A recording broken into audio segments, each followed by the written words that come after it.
Hi guys. Hi there. We How all is on? it? Yeah.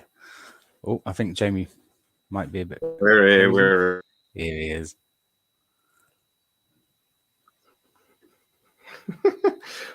Sounding We're like having a few Dalek problems tonight. today because I have got a new laptop. Am I sounding like a Dalek as well? For God's sake. Yeah, I have a new laptop and it is crap. So Same it's as really mine struggling with this. Exactly. So this Probably shouldn't do a new laptop. problems this evening. Probably Welcome to just History of Mystery. Yay. Yeah, teething problems with mine. I think my internet's struggling as well. Tammy, good evening. So how are we all? Nice, Tammy. Let us know in the comments. How you doing, guys? Am I still sounding like a Dalek? No, you're sounding good. You're sounding Yeah, all right, mate. sounding normal now. Yeah. Okay. Excellent. Okay, then. Bloody thing. You can tell I'm stuttering and everybody. all over the place. I don't think the laptop can handle this. But right. Okay. So this evening we are having an open discussion. We can talk about whatever the hell you want to talk about in the comments section. Dave's not with us tonight. So basically, guys, if you've got any questions, start throwing it on. Ross, I'm thinking I'm going to have to do that as well, mate. But is downstairs. I'm going to have to connect it. So yes, I think you might be right. He said about putting it on the Ethernet. I think he might be right. So I'm going to figure out how to do that.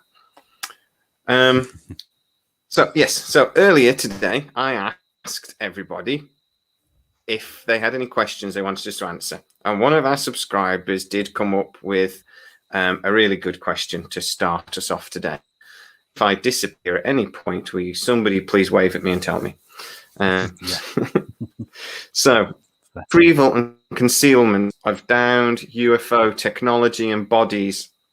Is this pop culture, myth, or deep space reality? So that's where we're starting tonight. And then, guys, in the comments, anything you want to ask, just throw it on. I think this question really comes from, we're asking the question, aren't we, whether UFOs are coming here, whether they travel millions of light years, just and get retrieved by the American, obviously the famous one being Roswell. Straight off the bat, what do you guys think? Do you think that really happens? Because apparently it's happened a few times. Well, there's been so many different stories out there, isn't there, about craft being taken away on back of lorries and aliens being taken away and things like that, you know, from Phil Schneider, wasn't it, with the battle in Area 51, Bob Lazar, Yeah. you know, saying about working on crash ships and stuff like that. You know, and even back to the Rendlesham incident, you know, that we talked about last week. There has to be some sort of truth to it. There really has to be. I believe so. Yeah, definitely. I do. It's one of the sort of bread and butter, isn't it, of ufology, really. Indeed, yeah. I'd argue that. Oh, you've gone a little bit there, Jay. Oh, this is if you can hear us. This is a nightmare, guys. You talk amongst yourselves. I'm going to switch to my phone and go back to my old one. All right, because this isn't working. No so I will be back in about 2 minutes. All right, talk amongst yourselves. All right. Yeah, I mean, I pretty much believe that there's an overwhelming amount of evidence out there that it's probably more likely that they have covered up the retrieval of some of these landed vehicles or crash vehicles. The MJ12, supposed MJ12 documents, and the 12 people with cosmic clearance that supposedly are the only 12 that have the full picture the highest level of security clearance, I think, in the American military and within NATO as well. So international cross borders. So America's managed to instill their control on this topic through NATO. You've got all the men in suits as well, the men in black that tend to appear at the various landings or sightings and people being told, not to speak of events again. The whole ridicule that the CIA has been up to of the whole of UFOs for the last 70 years, probably since World War II. The CIA obviously thought that there was something that they needed to, it was worth covering up. Technology wins a war. America's been good at having the best technology for the last 70 years by covering it up. So I'm pretty sure if they had better tech than their enemies, they'd keep it quiet. Yeah, very much so. Very much so. It's like the the two videos. Jamie put a video out yesterday, I think it was, for that CNN report. I was working on the same video as well. I just don't understand how, for always back, excellent, for since Roswell crashed. A lot better. Buddy, welcome back. Yeah, loads better. Wait too soon. It still did a quick still of you there. There you go. My phone definitely has a better can get the internet better. Fantastic. So, what did I miss? Anything good? Anything interesting? Exciting? Well, not too exciting. Just the fact that we're both pretty adamant Dave's in the belief. Dave's on. He's just giving me money for great work. I don't know if he's taking the mic or not. How you doing, buddy? Hope everything's all right. How you doing, Dave? Yeah, that's fantastic. Sorry, go on, guys. What did I miss?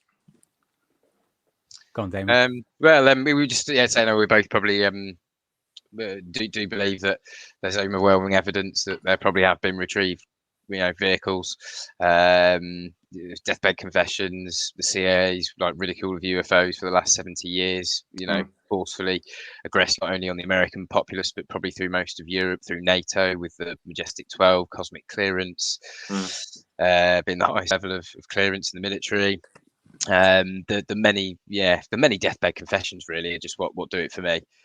These people that haven't said anything because of their military career for years, but then on their deathbed when they've got terminal cancer and 6 months to live, they don't care, they just tell you. So I don't think they've got any reason to lie in those confessions, and there's some startling ones, aren't there, out there? Yeah. Let's be honest. Yeah. It doesn't benefit them, does it? No, there is that argument that it doesn't benefit these people, but I would argue as well that you've got a lot of people that want this to be true so badly that they make crap up. We did the Schneider video and talking about the battle. I think I don't believe him. I think it's nonsense. When people are oppressed or information is suppressed, they tend to want that information, or they tend to fight that oppression. So you could argue that the CIA's caused probably the massive increase in people believing that they are UFOs are extraterrestrials traveling from other star systems across the vast distances of space. I always think, what's more likely? We haven't quite got the science right, and you can travel faster than the speed of light, or every one of these credible people that have had these incredible, events occur to them is crazy. I think it's more likely that our science is, or we don't understand things correctly. Science is constantly improving our understanding. Yeah. I think the problem comes, isn't it, with disinformation, and I think it would be fair to say the CIA have actively tried to give us disinformation, and to we see so many fake videos on YouTube and all these sorts of things that it starts to become difficult to sift through what's true and what's nonsense. So is that where a lot of the argument really comes from, that we don't know, because even I'm a believer. I believe UFOs are and aliens are visiting this planet. I believe that to be true. But sometimes I doubt it. Sometimes I sort of think, there's so much crap. There's so many times I think, this looks interesting, this looks great. And then it turns out, no, it's fake. Somebody debunks it. And it, genuinely debunks it. Not just like Mick West that debunks everything. He genuinely debunks it. And it's like, or the guy that created it comes out and goes, who's me? And sometimes it just shakes my faith. It shakes my confidence. All we need is enough evidence, though, for the mainstream scientists to be forced to have to take it seriously because of the ridicule that's been placed. Mainstream scientists have distanced themselves from aliens and UFOs. As soon as that distancing decreases and you get some mainstream scientists actually involved in figuring it out, you'll probably find that they'll prove it relatively quickly. Yeah. Well, like Fakash said, a great question. What are the chances of intelligent life in the galaxy? First of all, I mean, what do you think the chances? What do you think the chances that we're the only intelligent life, not the universe, in our galaxy? Zero. Mathematically, it's impossible, isn't it? It's not zero, but it's so close to zero, it may as well be zero. Yeah. So I think there's probably going to be life in our solar system. It won't be intelligent. We'll separate life and intelligent life. We'll probably find life in our solar system. Intelligent life will be, I think, much, much rarer. But, it's going to be out there. The only question for me is whether that intelligent life is visiting us. Yeah. Which I think is possible if you've got some kind of way of warping the space-time fabric to create like a vortex and pull yourself through it, like folding space, essentially, isn't it? To reduce distance to zero. Or you can instantly travel. Who knows? But that's how I think it probably has some root in that. But yeah, I mean, Drake's equation. When he came up with it, what was it? The 60s? I don't know. 60s, early 70s. Sometime around then, I think. I think he worked out 10,000 planets that were capable of intelligent life in the Milky Way galaxy. Since then, we've refined a lot of the factors in the Drake equation, and we now actually know that it's far more likely than that, and that number's massively increasing. The first few things of the Drake equation we can estimate far better. There's still some terms at the end that we have to approximate still, but we're getting a lot more accurate with that approximation, and that's going up, not down. So, and then the next when you look, satellite, is it Magellan? What's the next satellite going up called? No, the James Webb. James Webb, yeah. Microscope. It's not a microscope. To replace Hubble, basically. Is that they're talking about is maybe even being able to see atmospheres around planets and other star systems. Exactly what it's going to do. Yeah, it's going to be able to see the light and work out what the atmosphere's composition is of what elements and what isotopes. Could you imagine that when we start doing that, if we start seeing rocky planets in the Goldilocks zone and we see oxygen? If we see oxygen, that means life. Yeah. That's pretty much certain. So the James Webb, I imagine it'll only be able to see relatively close to us. But if it can start seeing that, we could actually answer the question: are we alone in the universe? Done within the next 12 months. Yeah, I think it's possible. I think that's maybe why some of this stuff is sneaking out. Why we're starting to see these reports from the government actually admitting some of these things are actually genuine, because maybe they know when James Webb goes up, it's not going to be a question anymore. It's like, well, the game's up in 12 months. We might as well run some stories on it because they'll get views. That's probably why the news are doing all the UFO stuff. Yeah, could be. But I think it's really interesting as well. But I've done a video with Stormy. Part 2 will be coming out tomorrow about traveling between the stars. We talk about all the different technologies and things that are possible, and it's so that's we did basically. He knows the science a lot better than I do. Sorry, is where I was going to go with that. And he basically says, yeah, it's pretty likely. It's just we're moving away from the theory now, theoretical science, into engineering. They're moving away from how towards like the science of it and the math to okay, well, how do we do it? How do we do it in the real world? How do we actually build a warp drive? How do we do it? And that's amazing. We within 100 years we could be where? We could be living on Mars. Well, we will be living on Mars because Elon Musk is determined. Yeah, we'll probably still be right. Yeah. We'll be elites on Mars. Yeah, we will. There's a lot of work to be done on Mars before it's livable. It'd be far better to probably stop our backward ways here and give it back to nature and learn to live in harmony and a biosphere and keep the trees and the oxygen we need.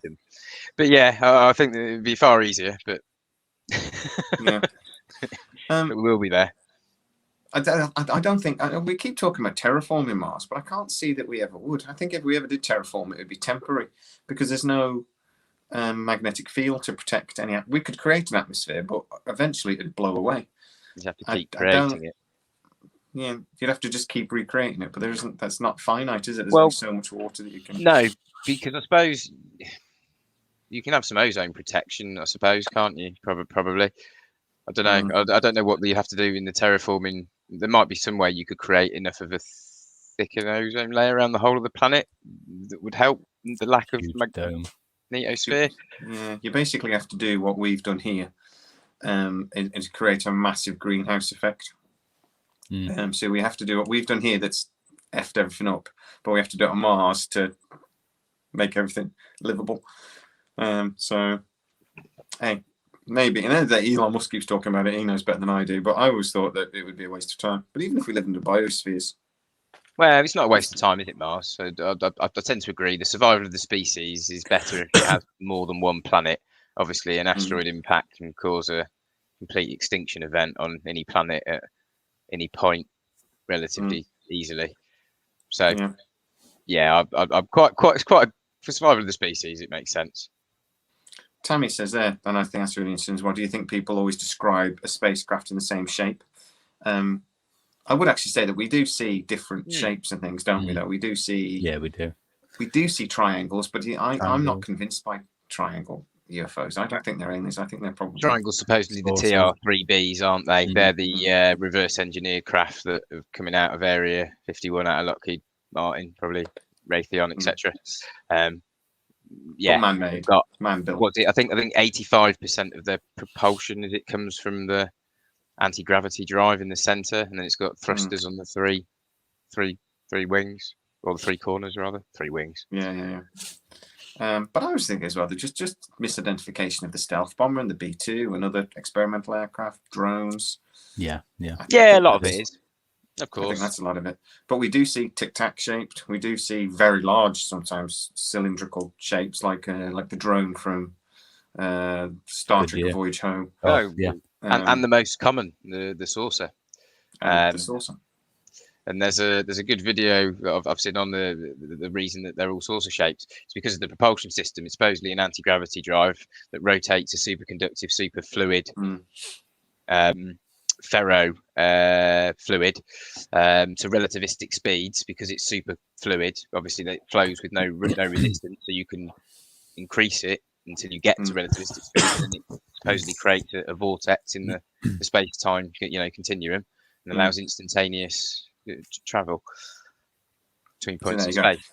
So and that's why they're all saucer shaped, because it has to be a donut that it's rotated in because of the relativistic speeds. The pressure on the exterior of the object that it's rotated in, it needs to be a donut cylinder, and that's why all they're all flying saucers.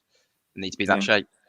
Yeah, no, it makes sense to me. Then the physics, the methods we have or the methods they have for getting between planets might be quite limited. I do wonder sometimes if we see different ships for different missions. Different capabilities, different agendas, different things. If you want to actually transport something, a small saucer like what Bob Lazar described might not be very useful. So that's maybe when you need like a twin engine, which is maybe what we've seen in the Tic Tac sports model. Yeah. Well, why wouldn't another humanoid alien species or extraterrestrial species have the same sort of military, vehicles that we have? We have different vehicles for different tasks, don't we? So I wouldn't be surprised if they've got scout vessels that go out and scout planets far in the distance. Same in nature as well, with can fly and things like that. Quick. Yeah. But the main vehicle in the fleet may not approach, the speeds that those scout vessels maybe go out at, finding planets. Maybe, who knows? I don't know. That's where we'd probably go, isn't it? If we explore space. That's it. Exactly. Yeah. I've always wondered as well that it might be that yes, traveling at near light speed using warp drive and things is possible. But actually having like people or aliens on board those craft, it's not survivable. So you send probes. It also might be that there was a thing in Star Trek that they had like trans warp drive in Star Trek, but because it was so difficult to get up to. You could only have quite small craft to do it. The bigger the craft, it causes damage to the ship. And I know it's fiction. I do know Star Trek is fiction, I promise. But the bigger the craft thing, and it causes damage to the ship, so you can only have quite small craft that can do transport. It might be a similar thing like that actual small is better when you're traveling at light speed.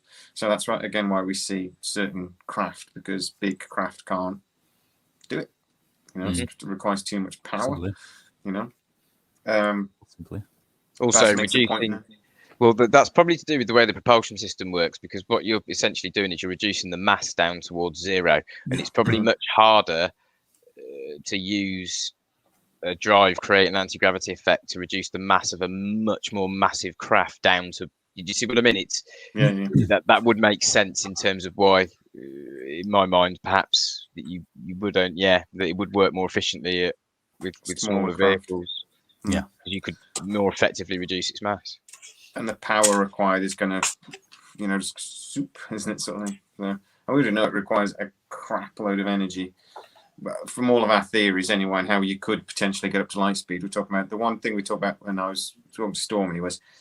Somebody calculated how to do a warp drive. And what he basically says is you have to take all of the mass and energy of Jupiter and crush it down and that's how much mass you would need to be able to warp a 100-meter long spaceship.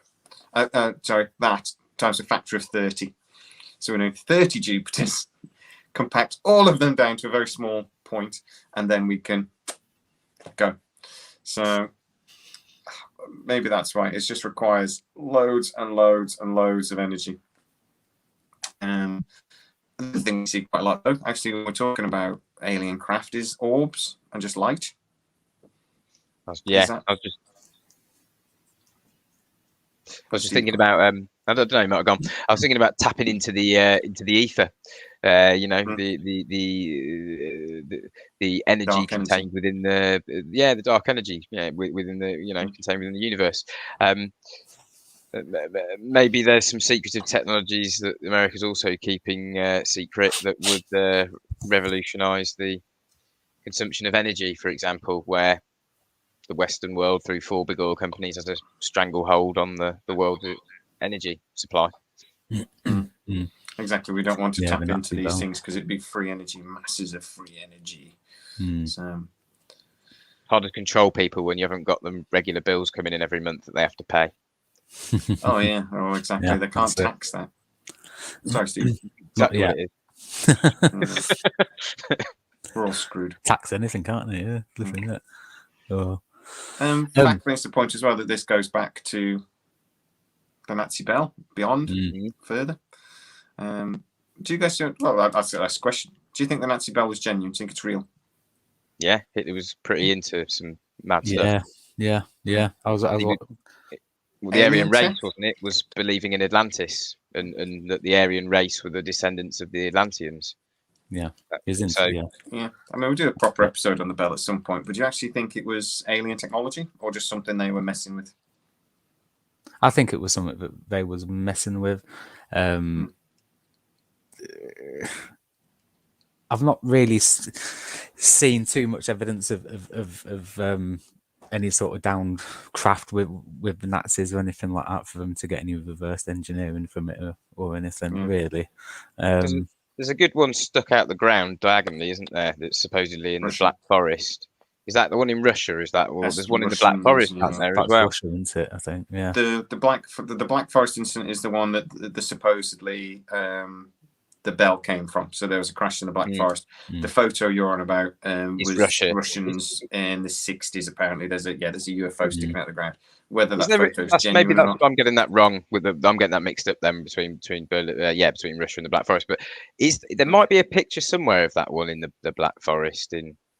Not sure, the 30. But maybe not. The evidence, though, of the when we go back to the original question, whether it's pop culture, I think the problem is with the Bell. So much of it has got into pop culture, and so much of it is there's a myth grown around it, and that makes it really hard to again figure out what's true and what's not. Because I mean, that place where it's supposedly, that concrete circle that's supposedly where it was like chained and where the experiments happened. that was a power station. So it's just as likely that was actually the foundations for a cooling tower, and that it wasn't anything to do with the bell at all. But when you actually look into the Nazi bell, there is actually documentation of something being moved from that site, and several companies, companies that we know of, because they like Volkswagen were involved and things like that, moving something. And in like a chain, there's like they deliver to them, but it never actually describes what it is. It just describes a large metallic object. So that could have been, but that's genuine. That's, you can actually find the paperwork for that sort of thing. Yeah, that could have been it, couldn't it? Well, it could well have been it could well have been where they. Well, look, at the end of the day, Operation Paperclip stole all of the, the Nazi scientists, didn't it? Which was mostly America that got the majority of them. Russia did get some, didn't they? And in England, we got some as well, but the majority went to America. The Americans pretty much lapped up all of the German research and all of the experiments, and it does seem like they were doing some crazy experiments. So I wouldn't put it past them to have been doing that experiment to see if they could create some kind of new propulsion. Look at the pictures of all the jet propelled craft designs that they were looking at back in the 30s, late 30s probably, or some of them were saucer shaped. Have you seen the one that's propeller driven, but it is, the wings are circular? Some very odd looking craft. Again, that's not conspiracy, that's genuine, and they tried to fly that thing, because there is something about circular aircraft that's really, there's aerodynamic principles about it, and obviously turning's really good because there's no there's no cross section. Doesn't matter what way you turn, it's the same. The problem is, Avrocar built one, didn't they, a jet? If the propulsion system's not based on inertia and doesn't have air resistance doesn't affect it, it's irrelevant what shape it is. That's also true. Yeah. I was talking about us building these things, and why we do build saucer shaped aircraft. There is actually an aerodynamic principle why it's quite important. Of course. But I've never understood why we've never gone back to it. They basically said we couldn't fly the damn thing. It was like flying a pig on steroids, drunk, and it just couldn't fly it. But now we've got like computer control systems.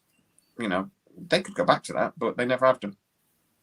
So that's probably a good point by Hertzie, the shape of the Nazi bell.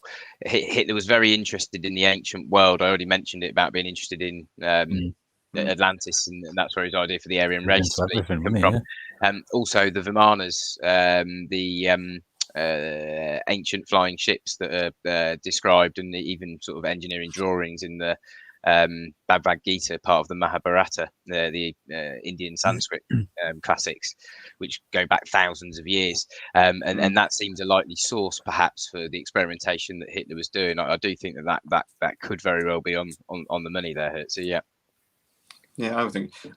People talk about that he sent projects, or he sent expeditions to Antarctica. He sent expeditions everywhere. Tibet, India. There was he had, in the run up to the war, and even in the first couple of years of the war, there was expeditions going all over the place looking for ancient things, and he was obsessed with the occult as well. He was there you go. So I think you find Hitler was probably into a lot of the weird. Yeah, it's all Hitler's fault, isn't it? Everything's bloody Hitler's. Can't blame Hitler for everything. Well, Bill Burr makes a good joke about that. He's actually got. There's a few people that got more kills than him, but it's always the next Hitler. Nobody ever says, "Oh, it's the next Mao," or "Oh, it's the next Stalin." No. But Stalin did 3 times the numbers that Hitler did. Probably in the same time period. Just thought it's just a valid point. We put Hitler on this evil pedestal. He's like, no, I don't know. Yeah. What do you reckon that is? Yeah. Weird. Well, the big dog cries talking about there that's exactly what they would have done with the Nazi bell. Get it out of where it was. Get it on a submarine from top of Germany, from through Norway, down Greenland, east coast of America, and you would take it to Argentina or Antarctica. And that's exactly what they would have done with it if it was this genuine technology that was supposedly this amazing sort of thing. A lot of Nazi stuff in Argentina, isn't there? Well, there's whole towns, isn't there? There's little Bavaria. Yeah, little Bavaria, whole town which is creepy as hell. It's honestly, it is just this little town, isn't it? And really well funded. Wonder how they funded that. But yeah, it's very secretive as well. People have gone to like do interviews and ask how's your granddad sort of thing, and nobody wants to talk to anybody. Yeah. They're really secretive. It is. It's good. I think it was interesting. There was someone on Joe. There's a lady. I think it was Annie Jacobson that was on there, and she's got a book out that goes into that place. In fact, it goes into the whole of the Operation Paperclip, and the scars on their faces that they used to have from like dueling each other with swords. A lot of them were scarred. Then if you look at the pictures of a lot of the SS or the supposedly the scientists that come over here, they're all SS, high-ranking SS officers, and they've all got these scars from the fencing fighting that they were doing as a regular basis. It's a nice way to find them, isn't it? It's a nice way to identify them. How'd you get that scar? Yeah. Shaving. No. You're a Nazi. Yeah. But he says there about facts there about the connection between the Nazi Bell and the Philadelphia experiments. I personally don't believe the Philadelphia experiment even happened. But that's only my opinion. I think it was a magnetic experiment about minesweeping, and there's just stories just developed. But I do need to look into it a lot more, because there are eyewitnesses that I've Dave actually put me onto and actually said, well, no, there is more to it than I was aware of. So maybe it's something we need to look into again for a future episode, something I maybe dismissed a bit quickly. And I'm always up for being wrong. While we're on that, just really quickly, please subscribe to the channel if you're new. Subscribe to Stranger Things as well, and go over to I always say Stranger Dorius Times. Lives. Stranger Times. Stranger Times. Stranger Things. Stranger Times. Same thing. Please go and join us on Facebook, and you can join the channel and actually give us money. And that way, if I can earn enough money that the wife lets me continue to do this, that would be that's the dream. Right, so let's have a look. I like the way you phrased that the wife lets me continue to do this. Well, mate, I'm only half joking. That's what I mean. I know it's not really a joke. What do you think about the theory that humans were once extraterrestrials that arrived to the planet from a distant planet or star and just stayed here? Yeah, very possible. Yeah, definitely. We're a species with amnesia. There's regular catastrophic events on this planet that seem to nearly wipe us out. Yes, I think we could completely have forgotten our past on another planet, and yeah, definitely. Yeah. Well, we know that evolutionary wise, there is a gap. Yes, there is a problem with our evolution. That's a big problem with our DNA, isn't there? There's sequences in our DNA that don't exist in any other species in the planet that have ever existed on the planet, which is is it more likely some kind of outside influence somewhere? Yeah. Is it more likely then instead of it actually being that we're actual extraterrestrials that have just stayed? Because I mean, there's also a theory that we're Martians that just stayed, but instead of that maybe we're a species that was messed with, that they came down, found Neanderthal man, thought, injected a bit of DNA. There's that seen that photo, isn't there, where the picture, where the monkey and it goes into and it evolves into a man, and then at the start of it there's a little grey alien banging the first monkey, bending the first monkey over and going, possible. That high C baby. It's like there are things about like the rhesus negative and things like that, aren't there, about our blood? But Damon, you probably know better than I do. Yeah, the rhesus negative thing's a weird one, isn't it? Where we're the only species, aren't we, where I think where the mother basically will kill the child off, won't it, because of the rhesus negative blood thing in the womb, rather than bringing it to term. And this doesn't occur anywhere else in nature, which is really weird. They can't really explain blood types and why we have the different blood types, why they exist. Again, no idea scientifically yet, which is crazy when you think about the world of medicine. Lots of animals do have blood types. It's just that we don't care enough to research it a lot of the time, I think. I suppose you perhaps you probably are right. It's probably not something we go into in the animal world as much as we do the human world. So yeah. The only reason they started doing it with dogs, and they started looking into blood types for dogs, is because the Americans got so they love their dogs, so they actually started doing sort of like blood transfusions and things, and they couldn't understand why it didn't work initially, and then they realized, okay, well maybe there's blood, and it's different to humans, completely different system, sort of thing. But dogs are blood types because vets started about 10 years ago, 15 years ago, doing far more. Not experiments. I don't say experiments then. That's not right. Vets doing far more things. Whereas initially they would have just put them down a few years ago. Now they actually do surgeries and they cost thousands. But yeah, well, there's a lot of people with a lot of money that they're willing to spend on it, and while there's people with lots of money to spend to pay the vets, I'm sure they're quite happy to do it to animals instead of the humans. Yeah. Thank you very much, Tammy, for that little contribution. I'll tell the wife. That's I've got to buy her a takeaway next time we get our YouTube money, so that'll help. Thank you very much. But I think it's more likely that I tend to believe in the Anunnaki sort of idea that we perhaps they took a primate species and then injected some of their own DNA to try and mold them or mold the slave race in their own image to mine the gold for them. There seems to be some quite good evidence, doesn't there, in South Africa and the Michael Tellinger and was it Adam's calendar down in South Africa, and then obviously you've got the story tying up in the ancient Sumerian cuneiform that says that that's kind of what we were as well. The fact that we've got sequences in our DNA that don't exist in other species on this planet tends to suggest some kind of outside interference. However, a lot of it is common with a lot of stuff, so you would therefore expect that we have evolved mostly on this planet but had that touch of outside influence.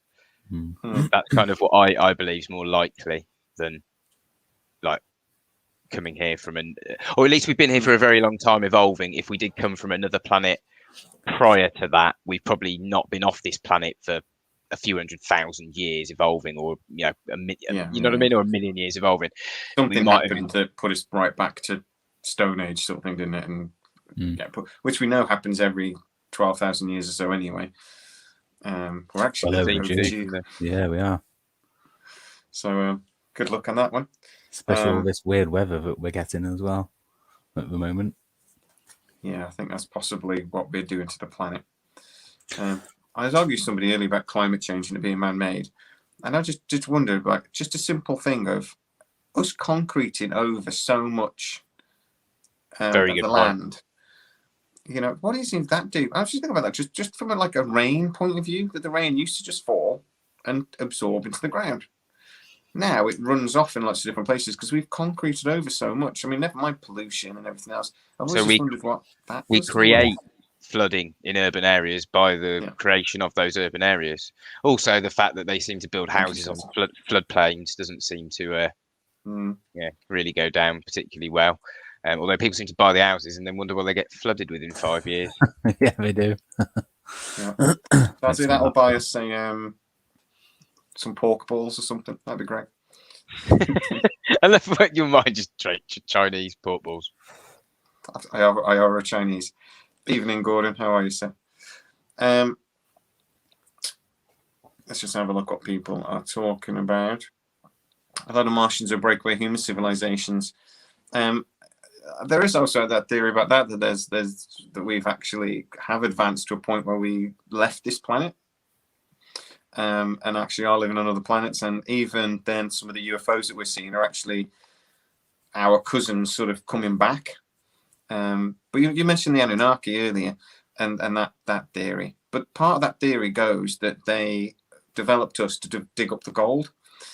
If they're a spacefaring species, why aren't they just going to one of these massive meteorites in the meteor belt between Mars and them that are basically pure gold that they don't have to dig up? Well, that is a good question. If there is I don't know. I don't know what the percentages are of gold out in the asteroid belt. So I'm guessing you know better than me. Is it quite high? Is it quite abundant material out there? Yeah, it is. But one of the asteroids that we found is worth like 100 billion trillion pounds because of all the precious metals that are on it. Okay. It's basically made out of gold. The theory is that it's one of these like really big asteroids. They think actually was probably a failed planet. So the planet was forming, failed. The outer crust burned away eventually, and just left the core. And so the core is all the heavy metals, and that's what is this thing. But also, most asteroids are made of metal.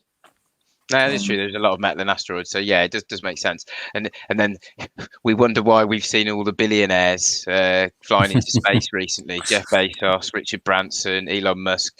I mean, Elon probably has got does seem to have some human goals. He wants the survival of the species. He wants to try and terraform Mars. But the other two, I think they're in it for the money, and they're probably looking at that asteroid and going, "Who's going to get there first, me or Bezos?"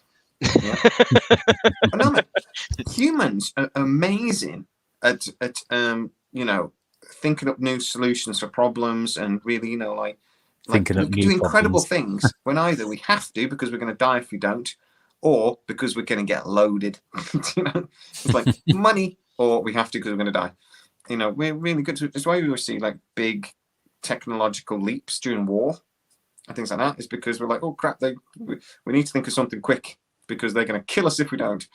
And now I think that's why we've got in this second space race, and it's just going to be like the Wild West in the 1880s when they had the gold rush. It's like that. We're seeing a gold rush. It's just the environment in which we're digging is a bit more difficult. Yeah, but yeah, I honestly think that's the way we're going to go. How do you fancy a little change of subject with her? Yeah, sure. What do you think of the hollow moon theory? That it is artificial and was put there here to supervise us. Throw ideas out, guys. I mean, the hollow moon theory comes from that NASA experiment, doesn't it? When they came off, what's it? I always forget which Apollo mission it was. I'm going to say 15. Somebody can check. But the Apollo mission came up, and then when they were done and they were leaving, they actually turned the land around and plowed it back into the moon just to basically see what would happen. They had sensors, and the NASA engineer said it rang like a bell for hours. It just vibrated for hours, and they weren't expecting that at all. And then that's led to a lot of theories that it's hollow. What do you think? Well, you need a fairly large hollow cavity, don't you, to create the ringing sound like a bell. It's a difficult one to argue the science there, isn't it? It rang like a bell for an hour. Well, you get those kind of reverberations, wouldn't you, in a spherical metal ball that was relatively hollow inside? Yeah. I've seen some arguments to say that the craters are wrong, that older craters are too shallow. Yeah. And that's because an object has hit and then hit the titanium hull of the moon, and that's why we see 10 times more titanium on the moon as well than we do on Earth. And this is why the craters are shallow, but it's actually not true. Newer craters are as deep as we'd expect. So you do like the width of the crater, and then you would expect a certain depth because by the width of it, you can calculate how big the object was. So you should figure out how deep it should have been. So newer, math, can't you? Yeah, it's a bit of math. So newer craters are just as deep as we'd expect. Old craters aren't. Old craters are much shallower. But they're just basically filled up with moon dust. Which does happen. You actually get dust storms on the moon. They're very, very light, but you do, and an object, something hits a moon and throws dust up in the air because it's low gravity. It just floats for ages, and then eventually comes down something, and it just fills you up. These craters are millions of years old, so that's not true. The moon is really important, though, isn't it? Yeah, there are a lot of people who believe that it could be a huge satellite or base of some sort. That it was put there, because aren't there some theories that it's too big. It's not the right shape to be a proper moon around our planet and things like that. And there's also some mathematical numbers that add up. I haven't got them with me at the moment. 1 second. Okay. Yeah, I mean, I know you talk about this. It's it's unusual, isn't it? It's the only body that's, I suppose, like Fact says down in the comments, it's tidally locked. The moon, it's in a circular orbit rather than being in an elliptical orbit. Mini perfectly circular orbit. Geostationary. Because it's tidally locked, isn't it? It's too close. You get the fact that it is exactly 400 times smaller than the sun and 400 times closer to the Earth. Yeah, which causes your total eclipse. If you didn't exist in this exact time period, and we existed, I don't know, 500,000 years in the past or 500,000 years in the future, you wouldn't have the total solar eclipse. So it's almost that we exist in this time with a tidally locked moon that controls the Earth's tides and gives us the seasons and allows life to flourish and then die and then flourish and die again and keeps that cycle of life going. It's almost too perfect. Yeah, it is. Well, I mean, they talk about the moon being really vital for not life to develop. Life can develop without the moon the way it is. I mean, the closeness, creating the tides the way it does. It also stabilizes the planet. It stops us wobbling so much. The planet wants to do that. But the moon, the way it says, it just stabilizes it, so we get a very slight wobble instead. Without the moon, though, we wouldn't have that stability. We wouldn't have seasons. We wouldn't have the same stable environment that we do. So I think big animals might really rely on the moon, which is one reason why actually, intelligent life in the universe might be quite rare. Because how often is the moon going to be created the way it was? I mean, our moon was created because another planetary body smashed into us a few billion years ago. I think it was 5 billion years ago. I don't know, 3.4, something like that. And created this massive molten mess. And then sort of the moon was sort of thrown off and was able to reform. And that's how the moon was created. How often is that going to be the case? That you might get lots of planets in the Goldilocks zone, but you then need to have this event as well to happen. It's definitely going to have happened in the universe, but how many times? It might be quite rare if the moon is as important as us. So that comes to the argument: could an alien species have either put the moon there, built it, dragged it, repositioned it, whatever, to make sure that we could evolve eventually? Is that possible? It's possible. It's possible. I mean, anything's possible, really. Likely. How likely is it?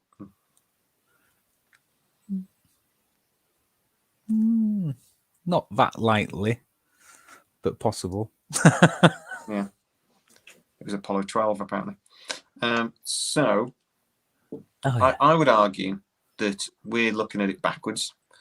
A lot of people argue that the moon is too perfect, so it must have been built or put there or something like that. I would say go on, sorry, Damien. Yeah, you got it. Yeah, sorry, I was just going to say the same thing. We exist because the moon is in the perfect position, which has stabilized the conditions for life on this planet for long enough for us to evolve, perhaps. Yeah. We're here to ask the question because it happened. It didn't happen because we're here, sort of thing. But yeah, there was a theory as well on why it rang like a bell. Is that they've sort of realised there's far more water on the moon than we realised. I mean, water is like the second most plentiful molecule sort of thing in the universe. It's everywhere. There's loads of ice just under the surface, and they think it might actually been that was vibrating, but it's only a theory. They don't know that for certain. Yeah. But so they've sort of done computer models sort of things, and that's why they think it happened. But at the time, it shocked the hell out of the NASA scientists. They really didn't understand it. So it really surprised them.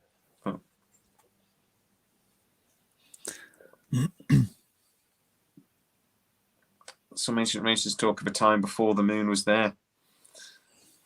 again, that's true, isn't it? Isn't there a load of Chinese writings as well about the time of the moon not being in the sky or something?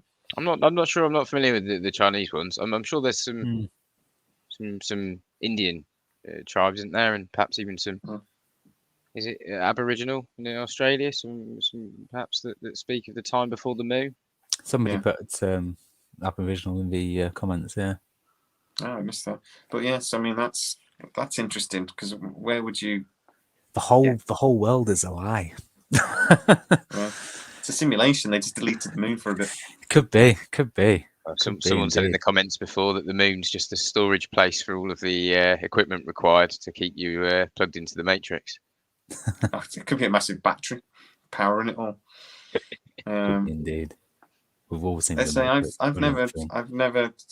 have read stories about that, but I've never really seen the original text. So it's something that it's difficult to understand whether it's genuine or one of those things that just sort of appears sort of thing. Yeah. Hertz thrown us all over the place here. Crop circles next. Oh, that's a tricky one. I saw a crop circle once. Yeah, I've crashed my car. I was on a coach. I think there are quite a lot of clear messages in a lot of the crop circles that are left. If you look, there's a lot of mathematical, geometric patterns. One of the designs they even claim is perhaps a free energy device, like a component for a free energy device that can tap into the the ether or dark energy. There was the message that Carl Sagan sent up to space back in, was it 76? I don't know. The one from the big satellite dish from Goldman. And they sent up a message, didn't he, where there was a plaque and it had like 10 things that were stated, like, I don't know, like what we were, like bipedal, and had a picture of a man and a woman, and then some basic maths as well, and pi, and there was quite a bit of maths encoded in it, and they got a response back in a crop circle that was the exact response in that same format that the message was sent. It was like 1,000 meters by 1,000 meters. It appeared overnight. It was not possible that anyone hoaxed it because it was too well done. On that grand scale, and it was exact answer of those 10 things, but from another species. Wow. It was just, I think there are messages really encoded in these crop circles. Yes. That's another one of these things, isn't it, about misinformation as well, though, because we know some of them were faked and we know a lot are faked. But there is a lot of things to say that they're really different. I mean, instead of the crops are sort of bent, and also sometimes they talk about the joint where it's bent over, it's like fused. But so instead of it being snapped, it's still one thing. It's not been snapped at all, but it's got they've got 90-degree kinks in them. It's like somehow like the electromagnetic field from the craft is. I don't even know how to explain. I don't know, but it's. They're not broken either, are they? They're just nicely bent. Yeah, that does seem to be the case. And there are certain ones where you see it's like magnetic fields and electromagnetic things. That's when they talk about temperature changes as well. You walk into the center of them and things like that. But I'd like to see that like verified independently, and I never have done. Did you not go into your crop circle? No, because I was driving past it. I was on a motorway. So I was on a motorway, and it was where it was in the middle of nowhere. So it was really hard to get to from where I was. So, but it was still an amazing thing to see. I wish I'd. But the other thing was I wasn't as sort of obsessed with these things then as I am now. I was only a kid. I was only like 22, 23 or something. But yeah. There are some fake crop circles, but I don't think that people will be that bothered to put in the effort to fake a lot of these crop circles. Some of the simpler ones, where they're not that good, and you can see that two guys have basically done it with a plank of wood or some planks of wood, and they trod on it all, maybe. But some of the patterns, I mean, some of them I've seen have got like shaded. The way the way the crops have been bent, it shades across the picture that's like, I don't know, a few hundred feet across. Hmm. No, sorry, two guys didn't do that Fantastic, in the middle of the night, overnight, one night. No. No, it does seem unlikely. And just like Dave said then, Steve said, sorry, that this was, I think there was probably a lot faked in the 90s, but are people still faking them now? I think so, possibly. Just for Instagram views and things like that, you see a lot of crop circles. I got a friend who shares quite a lot of stuff like that for me, and it's blatant, obvious that it's man-made. But yeah, I think the ones that we're interested in are going to be the real deal, definitely. But just with like UFO sightings and videos, there is still a lot of fake stuff out there, and people who are interested in it, so we're always going to keep doing it, aren't they? I think.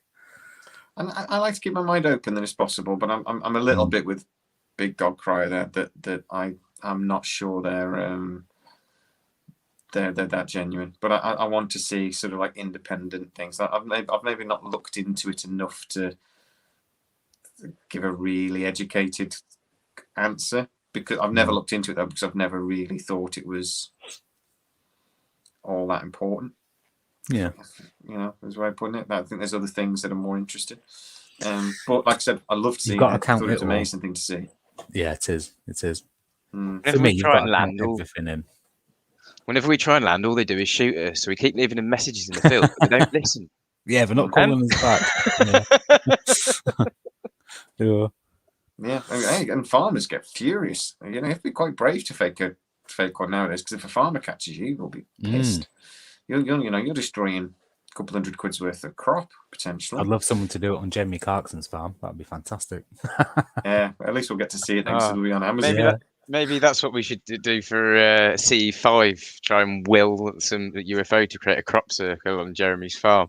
I think if we get enough people willing it, it'll happen. That'd be amazing, because then the results will be on Amazon Prime, won't they? Yeah, no, we shouldn't be scared of aliens. Curious, yes, but no, not scared. There's no reason to be scared. It's a big question.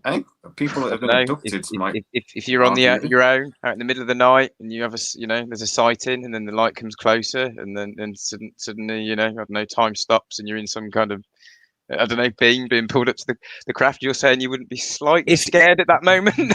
Yeah, she's not saying that though, is she? If I've had an experience similar to what Damien's just said a little bit. I won't go into it too much. I think Dave knows. I've told Dave, but in a general rule, no, I don't think you should be. Well, I mean, this goes into the Louis Elizondo versus Greer sort of argument, isn't it? That's big at the moment, and we can talk about in a second. But I would say that if you believe the people that say they've been abducted, a lot of them have been physically harmed. We have stories of some, with radiation burns and things like this, and implants, and night terrors, and that their whole lives have been ruined by it. Yeah. They're either mentally unwell, or we should be scared. You seen that Patient 17 on? I can't remember if it's Netflix or Prime. That one. That's the doctor that's removed 17 metallic objects from people that have been abductees, or claim to have been abductees. I find that quite fascinating, that he's actually removed physical evidence from these people. Yeah, that's it. And we've got loads more, haven't we? It could also be, true. Yeah, I was just thinking of how we interact with animals. For instance, if we see a rabbit out in the distance or whatever in the wild or whatever, or any type of animal, most people will go up, try and stroke it or get as close to it as possible. You're not necessarily gonna harm it, and it could sort of be that way for these encounters, possibly. I don't know. Yeah. I do think we have. I don't see any reason why we wouldn't have, particularly if there are multiple species, that some would come here with different agendas, and different needs or whatever, and some come here and are not very pleasant, and some come here and they're fine. I don't think we have to worry about them sort of on a large scale. They're not going to invade us, because if they were going to, they'd already done it. Yeah. That's what you think, isn't it? And you'd assume they'd be technologically advanced enough as well that they could, just wipe us out. Just wipe us out. Use some sort of nano weapon or biological weapon or something else, and just like Thanos us out of existence, if they wanted our planet. But I would say that individuals, and there are cases where individuals seem to these abduction cases. Yeah, they would certainly be scared. So about Louis Alessandro then, and Stephen Greer. Maybe Earth's a resort. A resort. Like Men in Black. Yeah. That's the point what your Poison says about there, that maybe they don't actually understand that we feel pain and things. Yeah, possibly. That they actually don't see us any more than we would see a cow or a pig. We're just an animal. Yeah. Right. When humans are playing with an ant colony, do they care about what happens to the ants or about the ants' feelings? Some people do. Yeah. Some do. But not many on that level, because most people have compassion for their own species, but then to have compassion down the animal kingdom all the way to insects that most people tend to find as pests and will generally kill them to get them out of their homes. I think that a far superior race to us that's capable of traversing space and time perhaps are going to view us as an ant colony, and they couldn't care less. Just thank God they're not as hostile as we are, otherwise we wouldn't exist. Yeah. Most definitely. Yeah. The world we live in. I actually think there was the argument between Alessandro, I'm not saying that right way, Louis and Steve Greer is. I do think there's an element of theatre to it. I do think there's an element of them trying to get YouTube hits. But they do seem to be coming at it from a completely different priorities, sort of thing, or perspectives. And I do have to wonder whether there's an agenda, particularly behind the Louis Alessandro. Louis was ex-Marines, was he? Special Forces? I think he was in the Marines, but he was in the CIA, wasn't he? He was part of ATIP. Yes, that's it. Yeah. Deputy director or something, wasn't he? I think. Yeah. I don't know. Stephen Greer annoys me a little bit, because I don't know. He should just be doing more and not charging people money and crap like that for the stuff that he does. I don't mind you charging money. He just charges a lot of money. We've all got to eat. He's got to make a living. Yeah, true. But everyone's got to make a living regardless of what you do. Exactly. I don't begrudge that of anyone. But yeah, he kind of lost his way, didn't he, a little bit with some of these C5 encounters supposedly being. What do you think of those photos that he uses as evidence? Like the healer, and the one with the triangle-shaped head wearing the red robe and things like that. I'm sure you've all seen the film and stuff. And the old bloke who says that he couldn't see, and then he sort of had I can't remember if it was a red or a blue orb. I think it was a red orb coming towards him and sort of telepathically speaking to him. And he said, look, if you can do anything for me, fix my eyes. And he woke up in the morning and he was able to see. It's, I don't know. I'd like to see, I'd like to see independent evidence of that. But yeah, there's lots of these stories. That's why some people think aliens are angels or demons, isn't it? I can't start a conversation when I get comments about that. It's the one thing I can't. So the demons. Yeah, but the whole idea of like the angels and demons makes a lot more sense, doesn't it? In the religious texts, if you consider them as extraterrestrials and they're just good and bad people or good and bad members of a different humanoid species. That's how you could have, Satan or the trickster, one that never tells the truth, or he tells the truth most of the time, but then he slips in a lie that will really catch you out. Or it's just, it plays more to there being sort of another species and gods plural, and there being different ones with different personalities. And that's how we've got all these different stories of all these different religions of different gods. And I don't know, that seems far more likely to me than most of the stories that actually, as they present themselves in the current form. Yeah, it seems just by replacing one word, God, with extraterrestrials. Plural. Yeah. I believe God's an alien. Has to be. Well, we're going to talk about whether the universe is conscious probably next week, and that adds the massive question of actually then, okay, is God that? I asked a question about like dark matter, dark energy. Sorry, dark energy fills the universe. It fills the universe. Sorry, it's really fundamental to how matter forms and how matter clumps together. So we get galaxies and planets and stars. And they think it possibly drives the universe. It stopped it collapsing back in on itself. And I'm like, sounds a bit like God. It's just energy that fills the universe and is everywhere and is fundamental to life. And without it, we'd never have existed in the first place. Sounds like God. Yeah, but religion exists at the fringes of science, doesn't it? Religion exists in the void of the unexplainable at the fringes, where we're yet to discover scientific method and experimentation in order to explain it. That's pretty much why religion exists, because we are always on a quest for further understanding. Yeah. Unfortunately, as you uncover more, as you find out the truth, you tend to find more questions, and you just end up going further deeper down the rabbit hole. Oh yeah, exactly. Yeah. And you'll never know everything, because a wise man? Sorry, a fool thinks himself to be a wise man. A wise man knows himself to be a fool, just because he knows far more and knows that there is far more that he doesn't know. Yeah. Down the rabbit hole. What the bleep do we know? Great documentary to watch. I think every question we answer, we end up with more questions. Yeah. It seems to me. That's it. It does. We'll cover some topics, didn't we? And what was it you wanted to talk about, Steve? Before we came on, you mentioned there was a question you had. I forgot what it was.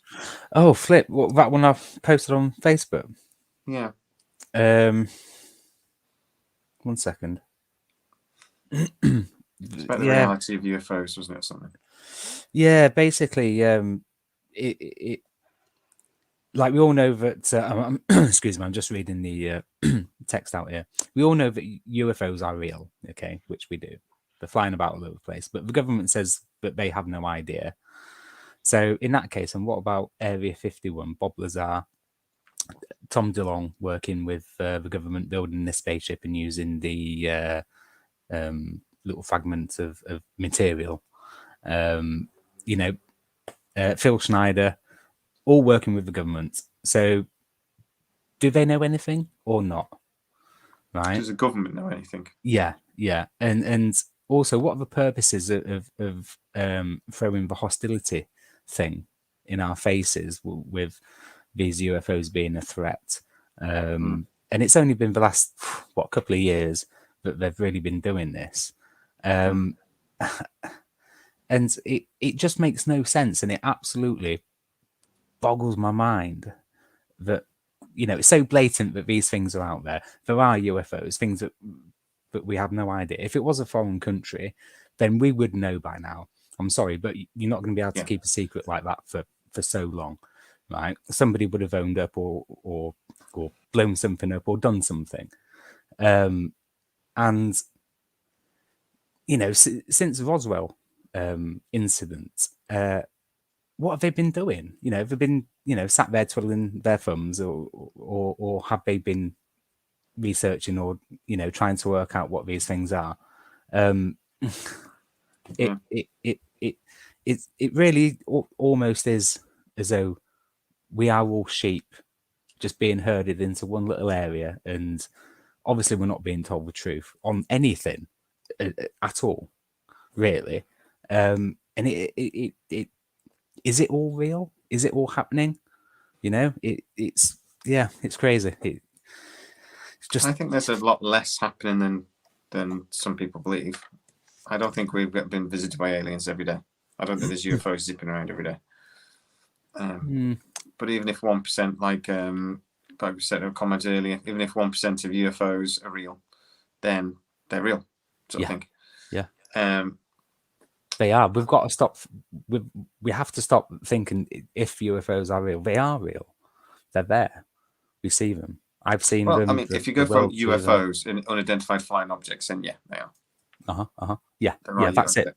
Whether they're alien spacecraft. Exactly. Yeah. Is the more specific question, isn't it?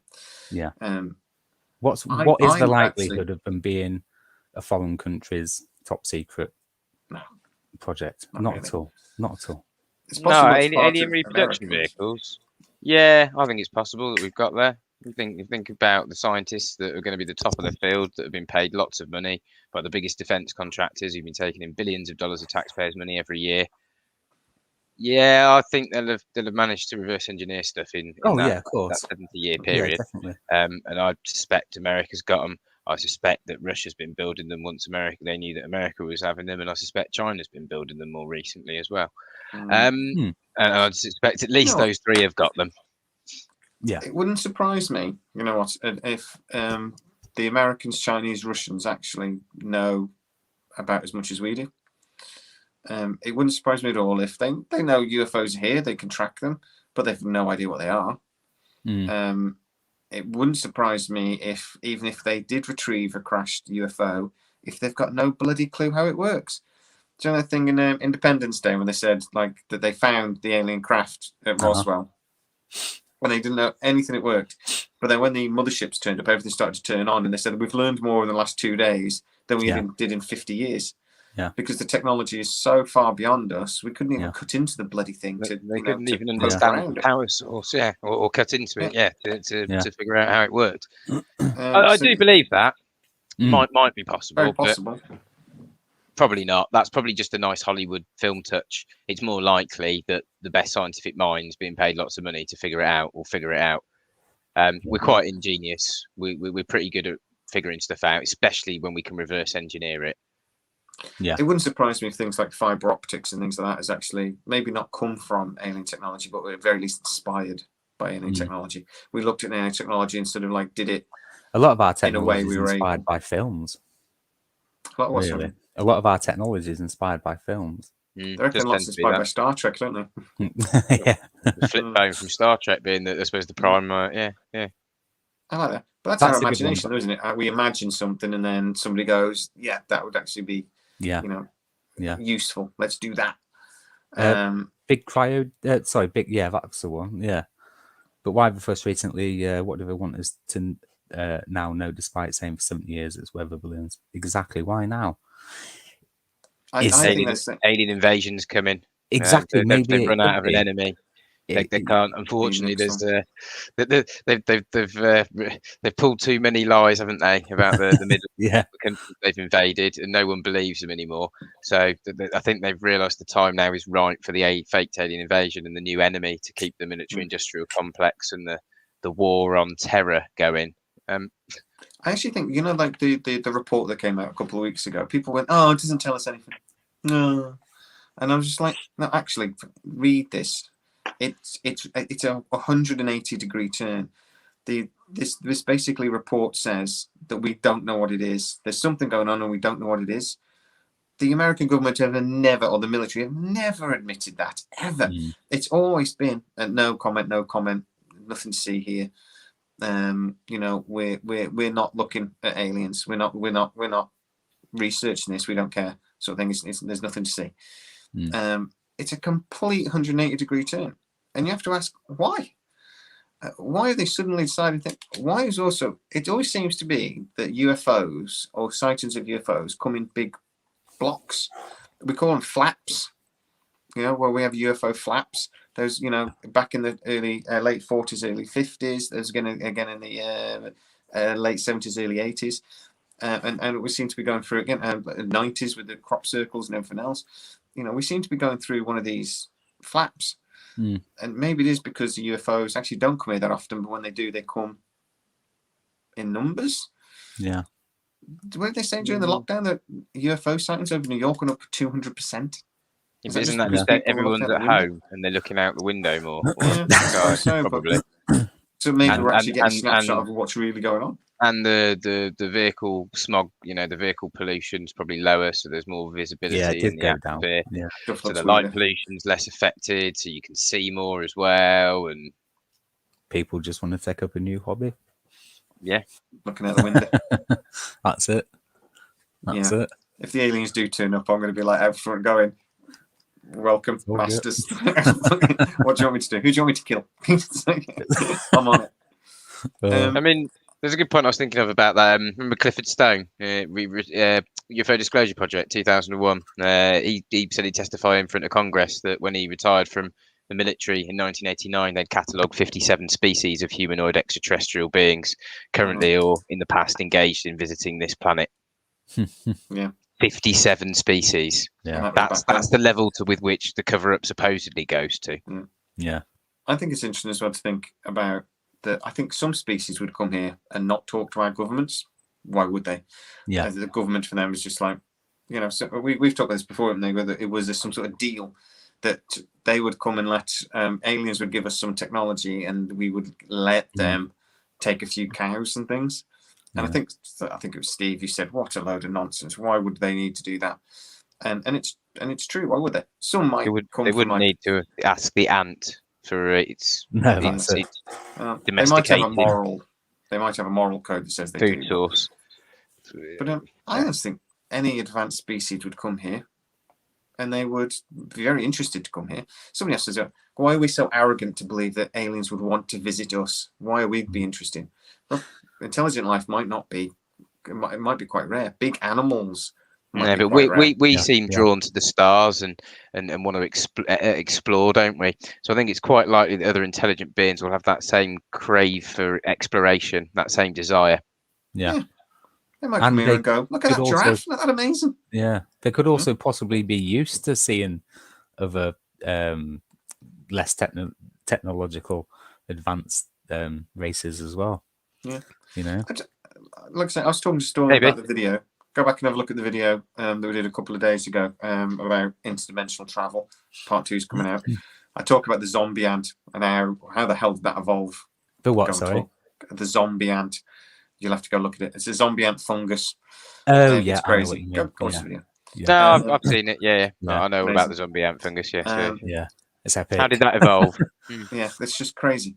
But my point is that nature has a way of coming up with solutions that are really fascinating. It's why we still go to the Amazon today and dig up mushrooms and things and go, "Oh my god, that cures cancer." Hey, alien species might come here genuinely with scientific interest as well. But it wouldn't really be interested in anything we've come up with. They might be interested in what nature has come up with. It might have come up with different solutions here than it did on their planet. There might be lots of reasons to come to a new planet and explore. Yeah, very much so. Well, indeed, especially when you, manage to create destructive weapons like nuclear bombs that perhaps they don't want firing on missiles off planet coming towards, their bases on perhaps the moon or other planets. Or there seemed to be a peak of interest around that time, didn't there? So I don't know. It seems coincidence, maybe not. Yeah, maybe. I do find it fascinating though. So why do you think then there's this current big interest and mainly big drive towards, because our last video I did a CNN report, and CNN is supposedly the more grown-up news network on an American TV. Right. It's not the Fox News, or it's not supposed to be Fox News. But they've repeated everything that Fox News has been talking about the last 2 years: threat, aerial, invading our space. They had Louis Alexander on, they had Corbell on. For God's sake, if I see Corbell's face one more time. I don't like him. But easy, a bit weird. Why is that being pushed then at the moment? Is it because the alien invasion is coming, or is it actually just somebody's gone, hey, we can explain a few billion quid going missing on this.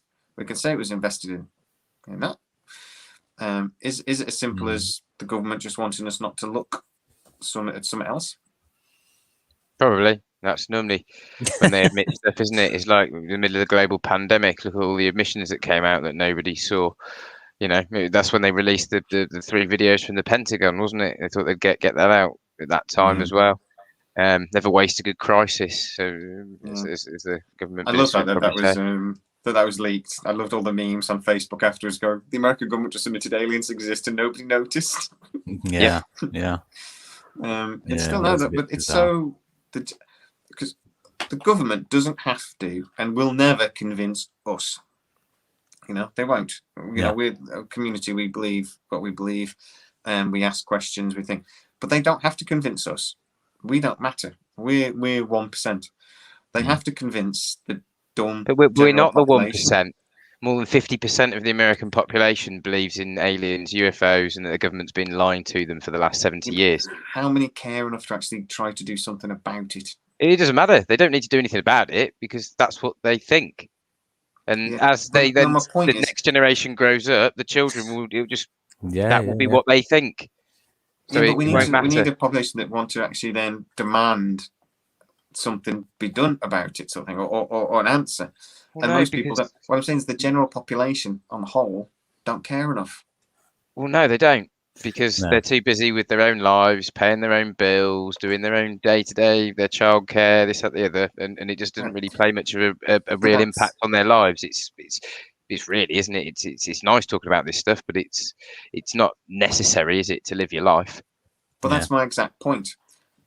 The government don't have to convince me and you. They have to convince the average Joe, the average idiot that's sat down watching Love Island instead of watching a YouTube video about this. I was chatting to... Do they? Isn't it irrelevant what the lower end of the population thinks? It doesn't really drive the upper end, does it? Of the population. That's what I mean. They're the bulk of it. Yeah. That's the people they have to convince that this is either silly or don't worry about it. Doesn't really matter.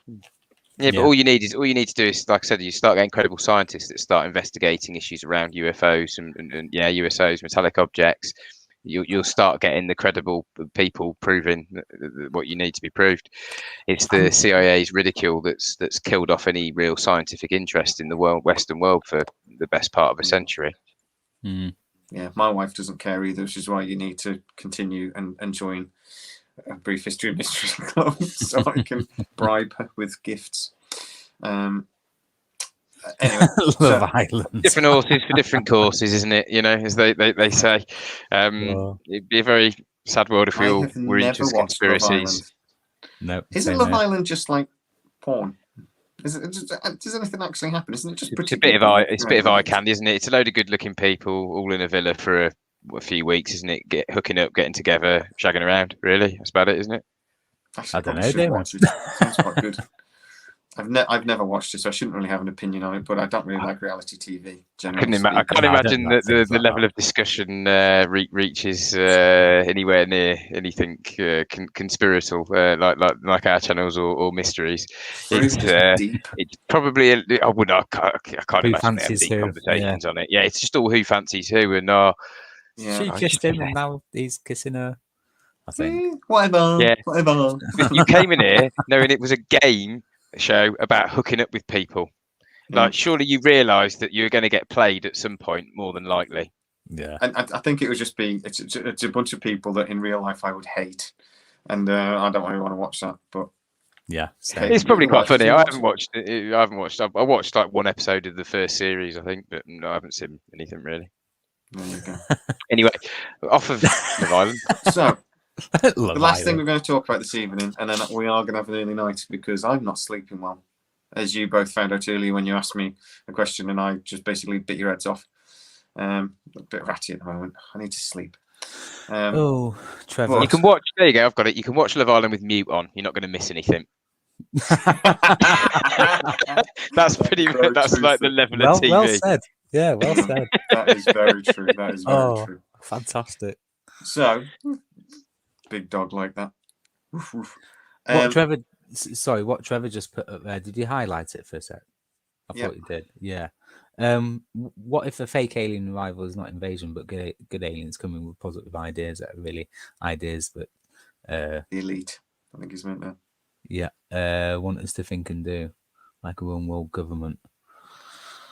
We've been sort of convinced that a one world government would be a terrible thing, and that it's like New World Order, and this is exactly the ruling elite. This would be bad for us. But actually, I mean, isn't that where we want to go eventually? United, at least on some level.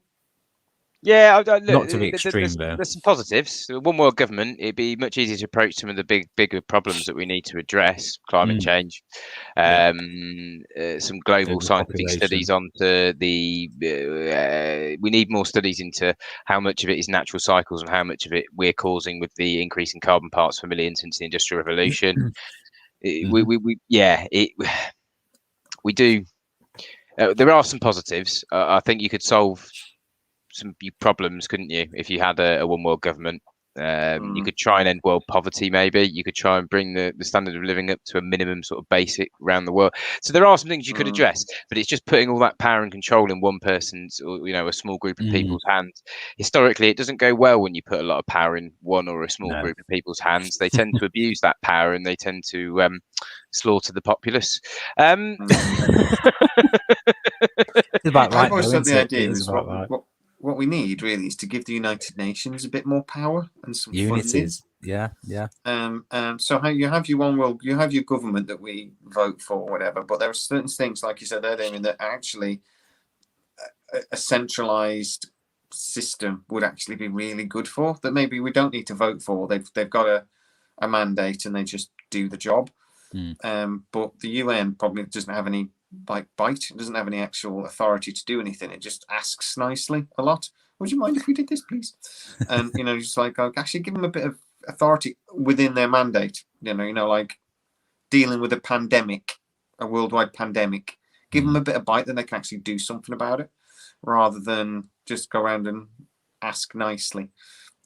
Yeah, it's very hard for 196 countries in the world to all organise their own different responses to COVID. It would have been easier if we'd had we did in that instance. We should have had a global body, the WHO, that should have managed to organise all the countries into some sort of order. But they weren't very good. But anyway, they were given advice, and large countries like America are ignoring them and then defunding them. But I've always thought that was is out the way now, though. So just about. Roger Poison doesn't like the UN. I think the UN should be a good thing, but I don't think they are. No, they're a bit useless. But just to end on that, right, so we've got the Galileo project that was announced yesterday, and I sent you guys a link to it. It's a new project that's been announced that by this Avi Loeb, and this is the scientist who's sort of like the head of astronomy at oh man, is it Harvard or the other one? It might be Stanford. I think it's Stanford. So he's not a stupid guy, and he's the guy that suggested that meteor that went through solar system last year was an alien craft. Same guy, 2017, wasn't it? I think. Yes, exactly. Yeah. So he's heading this project, and it's SETI on steroids. So that what they're going to be doing is linking satellites. Are going to be linking telescopes from all over the world, and they're not going to be just looking for radio. They're going to be looking for high energy bursts and things like this. And what they said is we really want to start looking for the signs of alien civilizations. One of the things we want to start looking for their junk. We want to start looking for their things like this. Anything that would be a sign of an alien civilization. You can just get the NASA JPL photos from the surface of the moon and Mars and put them back through the Photoshop, and you've got your evidence. But anyway, there you go. But we need new evidence then, because NASA have got all that. We need somebody that, I bet he does need funding for this as well. Big dog.